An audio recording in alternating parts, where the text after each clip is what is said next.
دشمنوں کے نرغے میں گرے ہوئے ایک نوجوان کی داستان شجاعت، جس کے لیے ناموس وطن کی حفاظت نقد جاں سے بڑھ کر عزیز تھی۔ یہ ایک ایسے نوجوان کی ہنگامہ خیز زندگی کی سرگزشت ہے جو اپنے ملک کی سرحدوں کی سلامتی کو یقینی بنانے کے لیے دشمن ملک کے شاطر ہندوؤں کی سازشوں کو ناکام بناتا رہا، دشمنوں کو ناکو چنے چبواتا رہا۔ سازشی ذہن رکھنے والے ہندوؤں کو ان کی غاصبانہ فطرت کی فصل کاٹنی پڑی۔ آگ جلتی رہی، خون ابلتا رہا اور وہ اپنی مجاہدانہ شان سے آگے بڑھتا رہا۔ جو ہاتھ اس کی جانب بڑھا کٹ کے رہا۔ دشمنوں کی ہر چال خود انہی کے لیے شہ مات بنی۔ محترم جناب اقبال کاظمی صاحب کے قلم سے نکلا ایک شاہکار ناول سرفروش مجاہد انگارے۔ کہانی کی طرف بڑھنے سے پہلے آپ سے گزارش ہے کہ چینل کو سبسکرائب کر کے ساتھ میں موجود بیل آئیکن پر کلک کر لیں تاکہ جیسے ہی نئی قسط اپلوڈ کی جائے فوراً آپ تک پہنچ جایا کرے۔ چلیے کہانی کی طرف چلتے ہیں۔ یہ تمہارے ہی سورما ہیں، میں نے کہا۔ انہوں نے کشمیر کو شکار گاہ بنا رکھا ہے۔ یہ اخلاقی طور پر دیوالیہ ہو چکے ہیں، اور جب کوئی فوجی اخلاق اور انسانیت سے اس طرح گر جائے تو وہ بہادری کا کوئی کارنامہ انجام نہیں دے سکتا۔ کشمیر میں جگہ جگہ ان کی پٹائی ہو رہی ہے، اور یہ سب کچھ دیکھ کر میں دعوے سے کہہ سکتا ہوں کہ اب یہ لوگ زیادہ عرصہ تک کشمیر میں نہیں ٹک سکیں گے۔ انہیں بہت جلد اپنا بوریا بستر سمیٹنا ہوگا۔ یہ میرے لوگ نہیں، سیتا بولی، بلکہ اب میں ان میں سے نہیں ہوں۔ میرا دل چاہتا ہے کہ ان وحشیوں پر پہلی گولی میں چلاؤں۔ پہلی گولی تم ہی چلاؤ گی، اطمینان رکھو، میں نے کہا، اور ایک بار پھر سامنے دیکھنے لگا۔ منظر کچھ اور کھل گیا تھا۔ ہیجان خیز موسیقی میں مختلف جگہوں پر 5-6 عورتیں نیم عریاں لباس میں رقص کے نام پر مختلف زاویوں سے جسموں کی نمائش کر رہی تھی۔ آفیسر بھی اٹھ کر ان کے ساتھ بونڈی حرکتیں کر رہے تھے۔ پھر دوسرے مرد اور عورتیں بھی اپنی جگہوں سے اٹھتی گئیں۔ رقص کرنے والی عورتوں نے اپنے جسموں کے اوپر کے لباس اتار دیے تھے۔ ان کے تھلتھلاتے ہوئے بدن مردوں میں مزید ہیجان پیدا کر رہے تھے۔ اپنے قریب ہلکی سی آہٹ سن کر میں نے تیزی سے گردن گھما کر اس طرف دیکھا۔ وہ عبد الرحمن تھا۔ کمانڈر، اس نے سرگوشی کی، بے حیائی کی یہ محفل عروج پر ہے۔ ہاں، تم اپنی جگہ پر چلو، میں نے بھی سرگوشی میں جواب دیا۔ میری طرف سے پہلے فائر کی آواز کے ساتھ ہی بھرپور حملہ شروع کر دینا۔ عبد الرحمن سینے کے بل رینگتا ہوا دوبارہ اپنی جگہ پر چلا گیا۔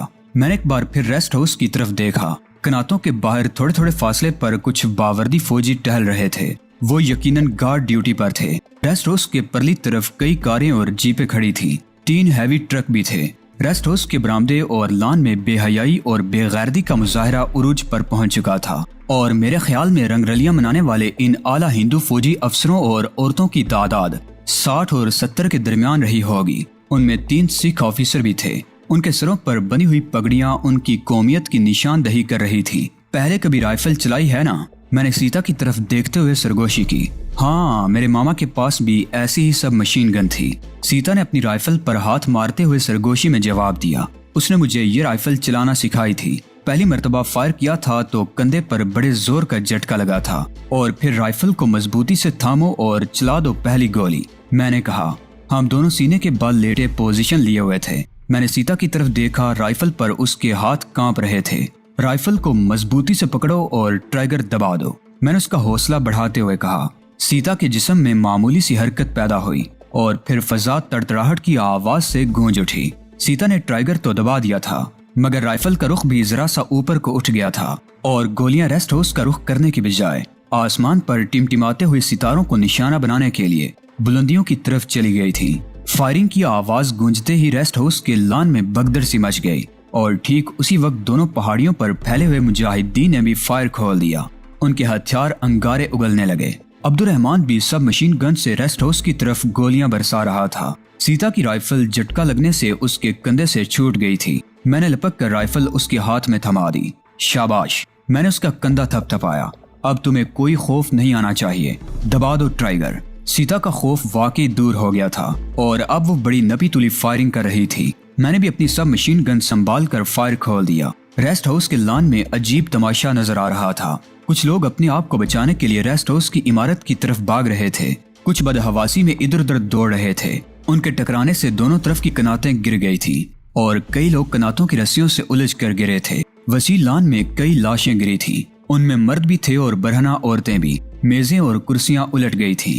بوتلوں کی شراب گاز کی آبیاری کر رہی تھی۔ ایک زخمی عورت نے اٹھ کر بھاگنا چاہا مگر کسی طرف سے آنے والی گولی نے اس کی کھوپڑی کے پرخچے اڑا دیے اور وہ ڈھیر ہو گئی۔ ریسٹ ہاؤس کی طرف سے محافظ فوجیوں نے بھی پہاڑیوں کی طرف فائرنگ شروع کر دی، لیکن ہماری طرف سے فائرنگ زیادہ شدید تھی۔ سب مشین گنوں کے علاوہ ہمارے آدمی اب مارٹر گنے بھی استعمال کر رہے تھے۔ گولے ادھر ادھر گر کر پھٹ رہے تھے۔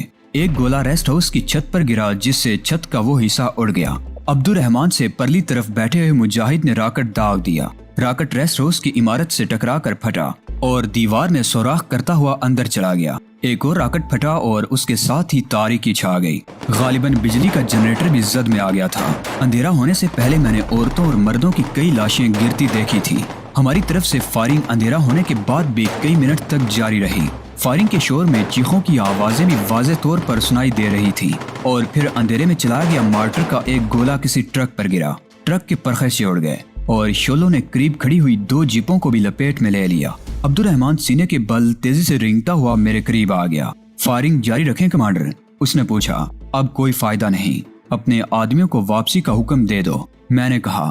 عبد الرحمان نے پتلون کی جیب سے ایک پستول نکالا اور اس کا رخ اوپر کر کے ٹرائگر دبا دیا۔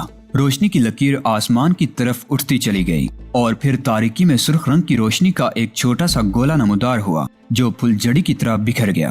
یہ اپنے ساتھیوں کو واپسی کا اشارہ تھا۔ ہمارے آس پاس موجود مجاہد اپنا اپنا اسلحہ سنبھالے پہاڑیوں کے اندر کی طرف بھاگ کھڑے ہوئے۔ تم دونوں میرے ساتھ آؤ کمانڈر، عبد الرحمان چیخا۔ میں نے سیتا کا ہاتھ پکڑ لیا اور ہم دونوں عبد الرحمان کے پیچھے دوڑنے لگے۔ ہمیں تعاقب کا خطرہ نہیں تھا۔ رنگ رلیاں منانے والے فوجی افسروں کے اس ٹولے کی حفاظت کے لیے چند فوجی تھے جن کے پاس صرف سب مشین گنیں تھی۔ انہوں نے اگرچہ جوابی فائرنگ کی تھی لیکن وہ لوگ بھی ہماری فائرنگ کی زد پر تھے۔ ان میں سے اگر کوئی بچ بھی گئے ہوں گے تو رات کی تاریکی میں ان پہاڑیوں میں ہمارے پیچھے آنے کی جرات نہیں کریں گے، لیکن ہم جلد سے جلد اس علاقے سے دور نکل جانا چاہتے تھے۔ ہم 2 گھنٹوں تک مسلسل دوڑتے اور تیز رفتاری سے چلتے رہے۔ غیر ہموار راستوں پر کئی مرتبہ ہمیں ٹھوکریں لگی تھیں۔ سیتا تو 2 مرتبہ گر بھی چکی تھی۔ میں نے ایک بار پھر اس کا ہاتھ پکڑ لیا۔ وہ بری طرح تھک گئی تھی اور بار بار لڑکھڑا رہی تھی۔ بالآخر ہم ایک جگہ رک گئے۔ سیتا آگے کو جھک کر بیٹھ گئی۔ اس کا سانس دونکنی کی طرح چل رہا تھا اور منہ سے کف بہہ رہا تھا۔ میری اور عبد الرحمان کی حالت بھی اس سے مختلف نہیں تھی۔ تقریباً 15-20 منٹ بعد ہم اپنی کیفیت پر قابو پا سکے تھے۔ میں نے ادھر ادھر دیکھا۔ ہم اس وقت نشیبی علاقے میں تھے۔ ہمارے ارد گرد کیکٹس کے پودے پھیلے ہوئے تھے اور دور دور تک پہاڑیاں تھیں۔ ہم تینوں ہی تھے۔ گروپ کا کوئی اور لڑکا ہمارے ساتھ نہیں آیا تھا۔ وہ لوگ مختلف سمتوں میں نکل گئے تھے۔ میں نے سیتا کی طرف دیکھا۔ اس نے دونوں ٹانگیں آگے کو پسار لی تھی اور قدرے پیچھے جھک کر دونوں ہتھیلیاں زمین پر ٹکا رکھی تھی۔ مجھے پیاس لگ رہی ہے۔ وہ سیدھی ہو کر بیٹھ گئی اور ادھر ادھر دیکھتے ہوئے بولی، لیکن لگتا ہے یہاں کہیں پانی نہیں ملے گا۔ عبد الرحمان بھی سیدھا ہو کر بیٹھ گیا اور کندھے پر لٹکی ہوئی پانی کی بوتل اتار کر سیتا کی طرف بڑھا دی۔ ہم جب باہو کلا کے قریبی کھنڈروں سے مانسر جھیل کی طرف روانہ ہوئے تھے تو 4-5 مجاہدین کے پاس پانی کی بوتلیں دیکھی گئی تھی اور پھر مجھے خیال نہیں رہا تھا کہ عبد الرحمان کے پاس بھی ایسی کوئی بوتل موجود تھی۔ سیتا نے 1-2 گھونٹ بھرنے کے بعد بوتل میری طرف بڑھا دی۔ بوتل کا وزن بتا رہا تھا کہ اس میں پانی کی مقدار زیادہ نہیں تھی۔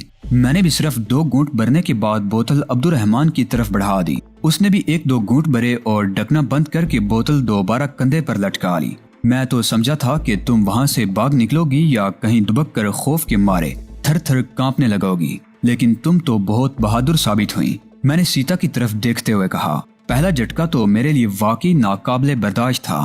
سیتا نے مسکرانے کی کوشش کرتے ہوئے جواب دیا۔ جب ہر طرف سے فائرنگ شروع ہوئی تو ایک لمحہ کو میرا دل چاہا تھا کہ وہاں سے بھاگ نکلوں، لیکن تم نے میری ہمت بڑھائی اور میں نے رائفل پر ہاتھ جما دیے۔ ایسے موقع پر بھاگنے کی کوشش کا نتیجہ خوفناک موت کی صورت ہی میں نکلتا ہے، میں نے کہا۔ پشت پر گولی کھانے سے بہتر ہے کہ آدمی سینہ سپر ہو کر جان دے دے۔ یہ میرا پہلا تجربہ تھا، سیتا نے جواب دیا۔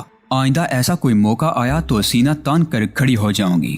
معاف کرنا سیتا جی، عبد الرحمان نے ہماری گفتگو میں حصہ لیتے ہوئے کہا۔ تمہارے بارے میں کچھ شبہات میں مبتلا تھا، لیکن اب مجھے اپنے آپ پر شرمندگی ہو رہی ہے۔ میں معافی چاہتا ہوں۔ میں نے اپنے بھائی کو معاف کر دیا۔ سیتا اس مرتبہ کھل کر مسکرا دی۔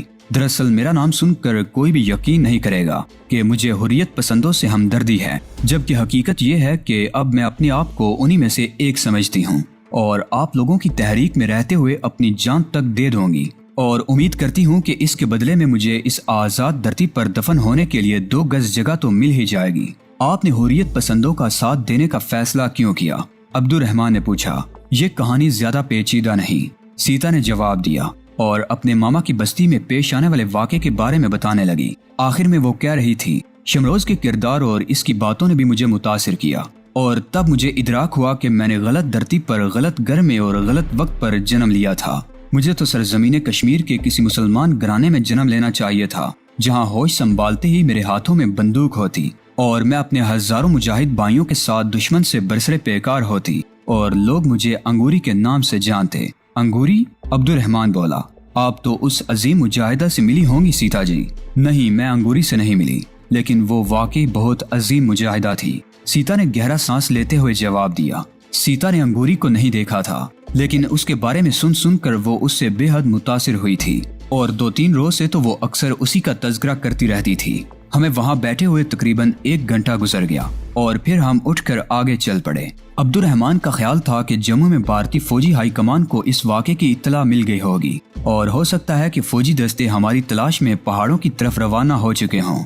حالانکہ اس کی توقع کم تھی، کیونکہ بھارتی فوجی رات کی تاریکی میں پہاڑوں کی طرف جانے سے ہمیشہ گریز کرتے تھے۔ البتہ اس امکان کو نظر انداز نہیں کیا جا سکتا تھا کہ ہیلی کاپٹروں کے ذریعے ہماری تلاش شروع کر دی جائے۔ جموں کشمیر میں بھارتی فوج کے پاس ایسے روسی گن شپ ہیلی کاپٹر بھی موجود تھے جن میں لگے ہوئے آلات سے رات کی تاریکی میں بھی دیکھا جا سکتا تھا۔ یہ ہیلی کاپٹر بلندی پر پرواز کرتے ہوئے ہمیں تلاش کر سکتے تھے، اس لیے ہمیں جلد سے جلد کسی محفوظ جگہ پر پہنچ جانا چاہیے تھا۔ ہم بنجر اور ویران پہاڑیوں میں تیز تیز چلتے رہے۔ سیتا نے اپنی رائفل کندھے پر لٹکا رکھی تھی اور میں نے اس کا ہاتھ تھام رکھا تھا، اور پھر میرے وہ بدترین خدشات درست ثابت ہوئے۔ فضا میں ہیلی کاپٹر کے پروں کی ہلکی سی پھڑپڑاہٹ سنائی دینے لگی۔ عبد الرحمن چیخا، کمانڈر بھاگو اس طرف۔ وہ ایک طرف بھاگ کھڑا ہوا۔ میں نے سیتا کا ہاتھ مضبوطی سے پکڑ کر ایک طرف دوڑ لگا دی جہاں کچھ اونچے ہیولے سے نظر آ رہے تھے۔ ہیلی کاپٹر کی آواز واضح ہوتی جا رہی تھی اور پھر وہ ہیلی کاپٹر نظر آ گیا۔ وہ گن شپ ہیلی کاپٹر نہیں تھا، اس کے نیچے سرچ لائٹ نصب تھی۔ ہیلی کاپٹر کے پیندے سے پھوٹنے والی دار نیچے آتے ہوئے پھیلتی چلی گئی تھی اور ایک وسیع علاقہ تیز روشنی کی زد میں تھا۔ عبد الرحمن ایک چٹان کی کھو میں دبک گیا تھا۔ ہم اس سے کچھ فاصلے پر تھے اور ہمارا رخ بھی کسی قدر دوسری طرف تھا۔ ہم سے چند گز آگے کیکٹس کے درختوں کا ایک جھنڈ سا تھا۔ جھنڈ سے چند گز دور سیتا لڑکھڑا کر گری۔ ہیلی کاپٹر قریب آ رہا تھا۔ میں نے جھک کر سیتا کا ہاتھ پکڑا اور اسے گھسیٹتا ہوا کیکٹس کے جھنڈ میں لے گیا۔ کیکٹس کے پودے بالکل سیدھے ہوتے ہیں اور ان پر چھوٹی چھوٹی پتیاں بھی برائے نام ہی ہوتی ہیں، اس لیے ان پودوں کا سایہ بھی گھنا نہیں ہوتا۔ لیکن ہمارے کپڑے گہرے رنگ کے تھے، اس لیے یہ امید ہی کی جا سکتی تھی کہ ہمیں اوپر سے نہیں دیکھا جا سکے گا۔ میں نے سیتا کو ساتھ لیتے ہوئے کیکٹس کے پودوں کے جھنڈ میں چھلانگ لگا دی۔ سیتا کے منہ سے ہلکی سی چیخ نکل گئی۔ میں بھی بے اختیار کرا اٹھا تھا۔ کانٹوں سے میرے ہاتھ اور بازو چھل گئے تھے۔ چہرے پر بھی ایک خراش آئی تھی اور غالباً سیتا کو بھی کانٹے ہی چبھے تھے، اس لیے وہ چیخی تھی۔ سیتا میرے ساتھ لپٹ گئی تھی۔ ہم دونوں بے حس و حرکت پڑے رہے۔ ہیلی کاپٹر بلندی پر پرواز کرتا ہوا ہماری طرف ہی آ رہا تھا اور پھر تیز روشنی کا وہ وسیع اور اس دائرہ ہم سے تقریباً 50 گز کے فاصلے سے گزر گیا۔ ہیلی کاپٹر کے کافی دور نکل جانے کے بعد بھی ہم بے حس و حرکت پڑے رہے اور پھر پہلے میں نے سر اٹھا کر ادھر ادھر دیکھا اور سیتا کو ہٹا کر آہستہ آہستہ اٹھتے ہوئے پیچھے کی طرف رینگنے لگا۔ سیتا بھی اسی طرف رینگتے ہوئے پودوں کے جھنڈ سے باہر آ گئی۔ وہ کرا رہی تھی۔ میرے جسم پر بھی خراشیں آئی تھی جن میں شدید جلن ہو رہی تھی۔ عبد الرحمن بھی اپنی کمین گاہ سے نکل آیا تھا۔ ہم چند لمحے وہاں کھڑے ادھر ادھر دیکھتے رہے اور پھر تیزی سے ایک طرف چلنے لگے۔ ہم نے ریسٹ ہاؤس پر جس شدت سے فائرنگ راکٹ اور گولے برسائے تھے اس سے اندازہ ہوتا تھا کہ وہاں اچھا خاصا جانی نقصان ہوا تھا۔ کئی لاشیں تو میں نے اپنی آنکھوں سے گرتے ہوئے دیکھی تھی۔ وہ سب فوج کے اعلیٰ افسران تھے۔ ان میں سے کئی یقینی طور پر مارے گئے ہوں گے۔ کمانڈ ہیڈ کوارٹر میں اطلاع ملتے ہی کوہرام مچ گیا ہوگا۔ جس طرح رات ہی میں ہیلی کاپٹروں کے ذریعے ہماری تلاش شروع ہو گئی تھی اس سے اندازہ لگایا جا سکتا تھا کہ وہ ہر قیمت پر ہمیں پکڑنا چاہتے تھے، اور مجھے یقین تھا کہ فوج کے کئی دستے بھی ہماری تلاش میں پہاڑیوں میں پہنچ گئے ہوں گے تاکہ ہمیں زیادہ دور جانے کا موقع نہ مل سکے۔ ہم کہیں رکے بغیر تیز تیز چلتے رہے۔ اس دوران ایک مرتبہ اور ہمیں ہیلی کاپٹر سے بچنا پڑا تھا، لیکن اس کے بعد ایسی کوئی صورتحال پیش نہیں آئی تھی۔ سیتا کی بری حالت ہو رہی تھی، لیکن میں اسے ہاتھ سے پکڑے کھینچتا رہا۔ شہر کی رہنے والی نازو نام میں پلی ہوئی لڑکی ایک ایسی افتاد میں مبتلا ہو گئی تھی جس سے نبرد آزما ہونے کی وہ کوشش کر رہی تھی پھوٹنے لگی تھی۔ اس وقت تک ہم جموں شہر سے میلوں دور دریا کے کنارے پر پہنچ چکے تھے۔ اس علاقے میں کچھ دور تک درخت بھی تھے۔ ہم تھوڑی دیر دریا کے کنارے پر رکے اور پھر تازہ دم ہو کر آگے بڑھنے لگے۔ اب ہمیں درختوں اور اونچی چٹانوں کی آڑ بھی حاصل تھی۔ اگر کوئی ہیلی کاپٹر اس طرف آ بھی جاتا تو ہم آسانی سے کہیں چھپ سکتے تھے۔ دن کی روشنی پھیل گئی اور پھر دھوپ نکل آئی۔ ہم دریا کے ساتھ ساتھ چٹانوں میں چلتے رہے۔ دھوپ جیسے جیسے تیز ہو رہی تھی، چٹانیں تپ رہی تھی اور گرمی میں اضافہ ہو رہا تھا۔ میری قمیض پسینے میں تر ہو گئی۔ میں نے سیتا کی طرف دیکھا، اس کی بھیگی ہوئی قمیض بھی جسم سے چپکی ہوئی تھی۔ عبد الرحمن کی حالت بھی ہم سے مختلف نہیں تھی۔ اور کتنی دور جانا ہے؟ کوئی ٹھکانہ ہے یا ہم اسی طرح ویران پہاڑوں میں بھٹکتے رہیں گے؟ سیتا نے ایک جگہ رک کر کہا۔ اس کا سانس پھول گیا تھا اور وہ بری طرح ہانپ رہی تھی۔ اب ہم اپنی منزل کے قریب پہنچنے والے ہیں، عبد الرحمن نے جواب دیا۔ زیادہ سے زیادہ 1-1.5 گھنٹے میں وہاں پہنچ جائیں گے۔ اور پھر واقعی تقریباً 1.5 گھنٹے بعد ہم ایک غار میں پہنچ گئے۔ وہ غار بھی عجیب طرح کا تھا۔ ایک ندی سے دوسری طرف سنگلاخ چٹانوں میں گہرائی کی طرف ایک تنگ سی سرنگ تھی۔ تقریباً 10 فٹ ڈھلان اترنے کے بعد ہموار جگہ تھی اور وہیں سے غار دائیں طرف مڑ گیا تھا، جو کافی کشادہ اور سرنگ کی طرف بہت طویل تھا۔ دوسری طرف تقریباً 20 گز آگے روشنی نظر آ رہی تھی۔ اس سرنگ میں بھی اوپر کسی طرف سے پانی بہ رہا تھا، جس سے تقریباً 1.5 فٹ چوڑی ندی سی بن گئی تھی۔ یہی جگہ مناسب رہے گی۔ عبد الرحمن ایک صاف سی جگہ دیکھ کر رک گیا۔ یہاں پانی بھی ہے اور ہوا بھی آ رہی ہے۔ سیتا ایک دم ڈھیر ہو گئی۔ اس نے جانوروں کی طرح ندی میں منہ لگا کر پانی پیا اور پھر پشت کے بل لیٹ کر گہرے گہرے سانس لینے لگی۔ 15-20 منٹ بعد ہی ہمارے حواس ٹھکانے آ سکے تھے۔ ہمارے کپڑے پسینے میں بھیگے ہوئے تھے اور غار کے کھلے حصے سے آنے والی ہوا سے جسم میں ٹھنڈک کا احساس ہو رہا تھا۔ عبد الرحمن نے پتلون کی جیب سے ایک چھوٹی سی پوٹلی نکال کر سامنے رکھ دی۔ اس میں بنے ہوئے سفید کابلی چنے تھے۔ میری پتلون کی جیب میں بھی چنے موجود تھے، جو میں نے نکال کر اس کھلی ہوئی پوٹلی میں ڈال دیے۔ ہم تینوں نے چنے کھائے اور پیٹ بھر کر پانی پی لیا۔ یہ غار کہاں پر ہے؟ میرا مطلب ہے قرب و جوار میں کوئی آبادی ہے یا؟ سیتا نے عبد الرحمن کی طرف دیکھتے ہوئے جملہ ادھورا چھوڑ دیا۔ یہاں سے 5 میل دور مستوارہ نام کا ایک قصبہ ہے، عبد الرحمن بتا رہا تھا۔ جموں سے ٹرین پر سوار ہوں تو 10-12 میل کے فاصلے پر مستواری پہلا ریلوے اسٹیشن ہے۔ قصبہ زیادہ بڑا نہیں ہے۔ ہندوؤں، سکھوں، ڈوگروں اور مسلمانوں کی ملی جلی آبادی ہے۔ شام کا اندھیرا پھیلنے کے بعد ہم اس قصبے میں پہنچ جائیں گے۔ وہاں 2-3 گھر ہمارے محفوظ ٹھکانے ہیں۔ 2-4 روز وہاں رہ کر صورتحال کا جائزہ لینے کے بعد ہی کوئی اگلا قدم اٹھائیں گے۔ ٹھیک ہے، فی الحال تو آرام کرنے کو جی چاہتا ہے، میں نے کہا اور دیوار سے ٹیک لگا کر ٹانگیں پسار لی۔ سیتا مجھ سے پہلے ہی آنکھیں بند کر چکی تھی۔ ٹھیک ہے، تم لوگ کچھ آرام کر لو، میں جاگ رہا ہوں، عبد الرحمن نے کہا اور پھر تھوڑی ہی دیر بعد میں بھی دیوار سے ٹیک لگائے اونگنے لگا۔ مجھے اندازہ نہیں تھا کہ میں کتنی دیر سویا ہوں گا کہ عبد الرحمن نے مجھے جھنجھوڑ کر جگا دیا۔ میرے دماغ میں سنسناہٹ تھی اور آنکھوں میں شدید جلن ہو رہی تھی، جیسے کسی نے مٹھی بھر مرچیں جھونک دی ہوں۔ اٹھ جاؤ کمانڈر، باہر کوئی آ رہا ہے، عبد الرحمن نے سرگوشی کی۔ میں اچھل پڑا، میری نیند کافور ہو گئی۔ میں نے لپک کر رائفل اٹھا لی اور سیتا کو بھی جھنجھوڑ کر جگا دیا۔ اس طرف عبد الرحمن نے سرگوشی کی، اس تاریک گوشہ میں۔ ہم تینوں بڑی پھرتی سے غار کے ایک تاریک گوشے میں دبک گئے۔ سیتا کو پیچھے کر دیا گیا تھا اور میں اور عبد الرحمن رائفلیں سنبھالے آنے والے لمحات کا انتظار کرنے لگے۔ غار کے ندی والے دہانے کی طرف سے قدموں کی آواز سنائی دے رہی تھی، جو لمحہ بلمحہ قریب پہنچ رہی تھی۔ قدموں کی آواز سے اندازہ لگایا جا سکتا تھا کہ وہ کم از کم 2 آدمی تھے، جو بڑے محتاط انداز میں آگے بڑھ رہے تھے۔ ہم نے اپنی رائفلیں بالکل تیار کر رکھی تھی۔ ہم تاریکی میں تھے اور ہماری نظریں غار کے موڑ کی طرف لگی ہوئی تھی، جہاں سے گزر کر ہم بھی اس طرف آئے تھے۔ قدموں کی آہٹ بالکل قریب آتی جا رہی تھی۔ پھر ایک انسانی ہیولہ موڑ گھوم کر سامنے آ گیا۔ وہاں بھی روشنی زیادہ نہیں تھی، لیکن اس انسانی ہیولے کا لباس دیکھ کر مجھے کچھ اطمینان سا ہوا تھا کہ وہ پولیس یا فوج کی وردی نہیں تھی۔ لگتا ہے اس طرف کوئی نہیں آیا، ایک آواز سنائی دی۔ ہو سکتا ہے اس طرف کا کسی کو خیال ہی نہ آیا ہو اور وہ دوسری طرف گئے ہوں۔ بہرحال ہمیں یہاں تھوڑی دیر آرام کا موقع مل جائے گا۔ یہ دوسری قدرے باری سی آواز تھی۔ یہ اپنے ہی لڑکے ہیں، عبد الرحمن نے میرے کان میں سرگوشی کی۔ ان میں ایک تو وقاص ہے، تم یہیں رکو، میں معلوم کرتا ہوں۔ عبد الرحمن کسی قدر آگے بڑھ گیا اور پھر اس نے سرگوشیانہ انداز میں وقاص کا نام لے کر پکارا، کون ہے ادھر، کون ہے، سامنے آ جاؤ۔ وہی باری آواز غار میں گونجتی ہوئی سنائی دی، میں ہوں عبد الرحمن۔